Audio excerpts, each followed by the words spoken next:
The Wrong Side of the Fence by No Limit Studios. Silence. It has been eerily quiet around here on the outskirts of town, and that's where I live.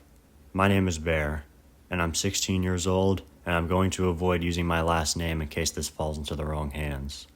Now, at first glance, where I live might seem peaceful, with rolling green hills as far as you can see, but something around here feels off recently. Everyone has been on edge, and even I feel a presence of dread over me almost all the time. But I keep myself busy though. Sometimes I like to run around our big property, even sometimes sneaking onto the other property by jumping the fence. Don't worry though, it's our family's property, and I don't think they'd care too much about me being on their land. One of the things I look forward to while sneaking onto their property is meeting up with their dog Cal-Tag. At first, I thought it was a weird name, Cal-Tag, but I've come to like it. Cal-Tag is a husky with tan, unkept fur. It's honestly kinda sad. I know he's most likely neglected. He's always outside, and he always has burrs in his fur that I like to pick off when I'm visiting him. Also, I didn't know how to lightly drop this information, but I can understand him. And what I mean by that is I can literally talk to him. At first, I thought I was schizophrenic or something, only to realize that it's actually real. I remember my mom telling me that I've always been really good with animals, and I seem to understand them at an emotional level. I wonder if that has something to do with this. Cal-Tag is really sweet, even if he doesn't let it on sometimes. Probably because of the way he's treated back at his home. I love him, but I know something's off with him. But honestly, it's the same here with me, with that feeling of dread that's over me almost all the time, and the only time it's not is when I'm with Cal-Tag. I wonder if he's doing the same with me. I wonder if he understands. I sense something in Cal-Tag. He's vulnerable, just like I've been recently. Unlike me, he likes to act strong, though. I wonder if he's doing it because he knows something's up with me. I know dogs are pretty good at understanding human emotions, but even with this facade he puts on, I still know something's up.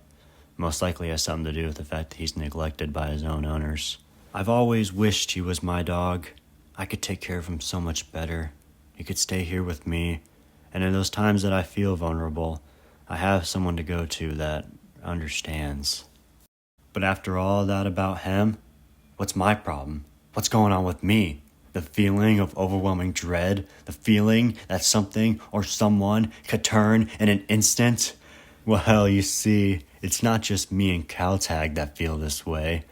I felt it, that one day I was out, I sensed it, I knew it wasn't just me and him, but there was a third, there was something else out there, just on the other side of that fence, that felt something. It felt like what I felt before, what I felt from Cal-Tag, but just different, much darker, something else that felt similar, but was yet so different.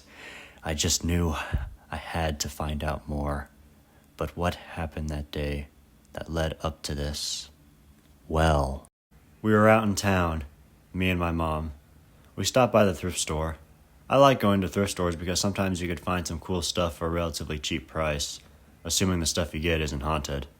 But on our way out from the thrift store, I look on the other side of the road and there it is, a relatively large piece of fenced-in property with a large abandoned-looking building on it.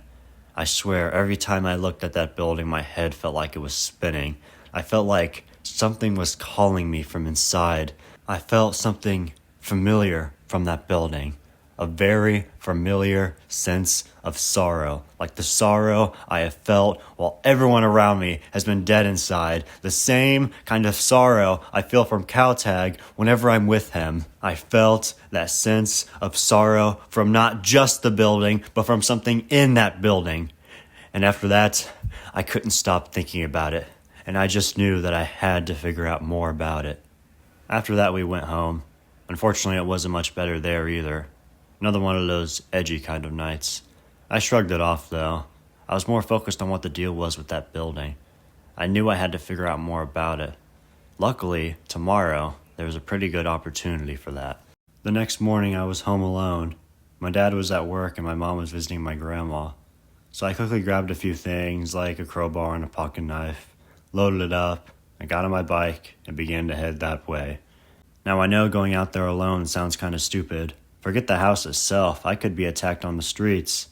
I was originally thinking about having Caltag come with me, but I didn't want to drag him into this. So I quietly rode by my relative's house, hoping no one saw me. Not long after that, I eventually made it to town, and then there I was. So I parked my bike and I began looking for a way inside. The gate was locked, so I thought climbing over the fence would be the best idea. I had to be careful though. One wrong move and I could fall and get shredded on the sheet metal below. So I threw myself over the fence, only to land in a bush of blackberries. Painful, but not as bad as sheet metal, I guess.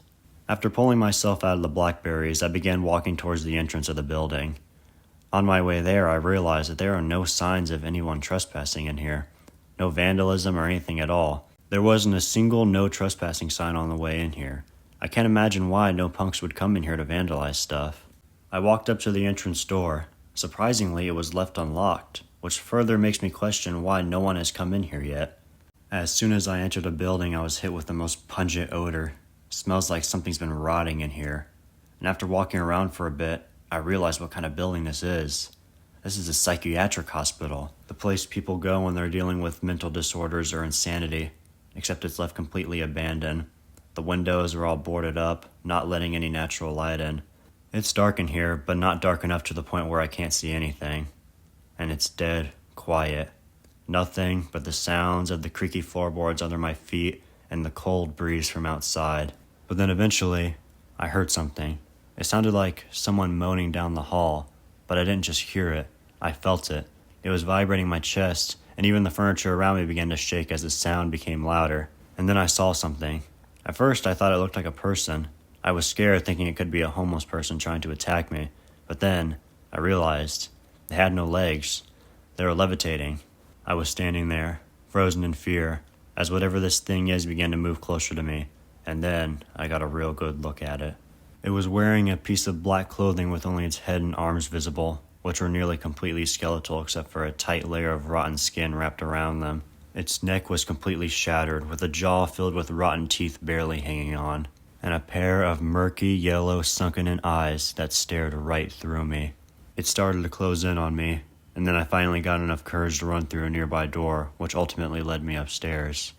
After running as fast as I could up the stairs, I eventually come across a room that I choose to close myself inside, hoping that this thing does not find me.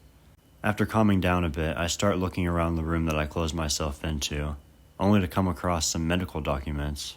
The documents speak of a patient who was hospitalized here that went by the name Rick Holloman. Apparently he was brought here due to extreme aggression, as well as being a raging alcoholic. His aggression seems to stem from the fact that he feels like everyone else was out to get him. He was also suffering from health problems due to the fact that he was literally poisoning himself with the alcohol. But before I could read any further, I heard a noise coming from the outside of the room. The noise got louder and louder, and I thought for sure that it was that floating, legless corpse I saw earlier. Before I could even think on what to do, the door was pushed open, only for me to realize that it's Caltag. Caltag? What are you doing here? I asked. I saw you leave on your bike, he said, and I followed your scent trail here. I immediately ran over to him and got down to his level. But what are you doing here? He asked. I don't know, I said. What do you mean you don't know? He snapped back. I'm sorry, I said. I don't know what's been wrong with me recently. I don't know why I felt the need to come here. I just felt something sad from here that I felt like I had to see. And then I saw something. It was terrifying. I don't know what it was. I don't know why I wanted to come here. I don't know what's going on. I began to break down, right there in front of him. Hey, it's okay, he said. I'm just glad you're safe and not hurt, he said while putting his snout in my face. How about we try to find a way out of here, okay? Okay, I said. So I pulled myself together and we both began to look for a way to get downstairs. While exploring the upstairs hallway, we came across another room that we chose to look inside. It wasn't much different than the previous one, the only difference really being that there was a knocked over chair in the middle of the room with a rope right next to it. Sitting next to the rope and chair was an envelope that was sealed and never sent to the location it was intended to go. I picked it up and looked inside. It was a note, which read, Dear Holloman family, it is with great sorrow that we reveal to you that your hospitalized family member Rick Holloman took his own life in his room while no one was around. We are sorry for your loss, and we promise we'll find a way to make things right. July 27th, 1996. That's it, I thought to myself. That's the reason why I felt such sorrow just by looking at this place. Me and Caltag were standing there completely speechless. Before we could even do anything, a familiar moaning sound echoed throughout the upstairs hall. "Oh no, not again," I said. "We better get moving." We eventually came across another staircase that we chose to go down, hoping that it would bring us to the exit. But by the time we made it down there, we realized we were somewhere different. A cold area filled with white tiled showers. The floor was also tiled in white, but was covered in grime. Me and Caltag anxiously made our way through this area before entering another room, a room that I immediately recognized what it was. It seems we have accidentally wandered into the morgue. "What is this place?" said Caltag. Sometimes I gotta remind myself that despite the fact I can understand him, Caltag is still a dog and may not be familiar with what us humans do. "This is the morgue," I said. "People use these big fridges to store the bodies of the deceased patients." We eventually came across another room that was filled with a bunch of empty black bags, except for one on the table. I go over there to try to get a closer look, only to see a bunch of skeletal remains, but only from the hip down. No spine, no head, no ribs, no arms. Tied to the foot of the skeleton was a piece of paper with a name on it. Rick Hollowman. "I don't believe it," I said. "This is the guy the note was talking about." "Where's the rest of him?" said Caltag. "I don't know," I said before making a terrifying realization. But before I could even say anything, there it was right in front of us, that floating corpse from earlier. But instead of feeling fear this time, I felt sadness. The same kind of sadness I felt just by looking at this place.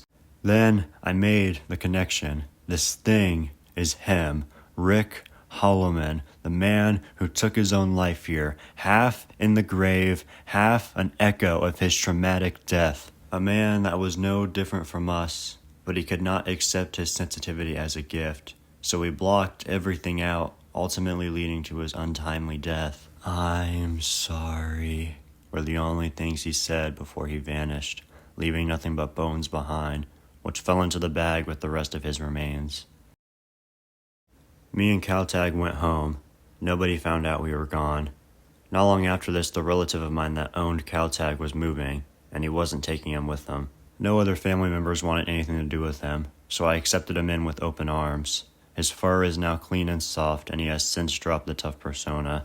As for that building, it has since been demolished, and Rick Hollowman now has a proper grave in the nearby cemetery.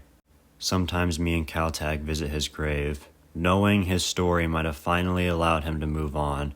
I know it's helped us, but all we can hope now is that him, me, and Caltag are no longer on the wrong side of the fence.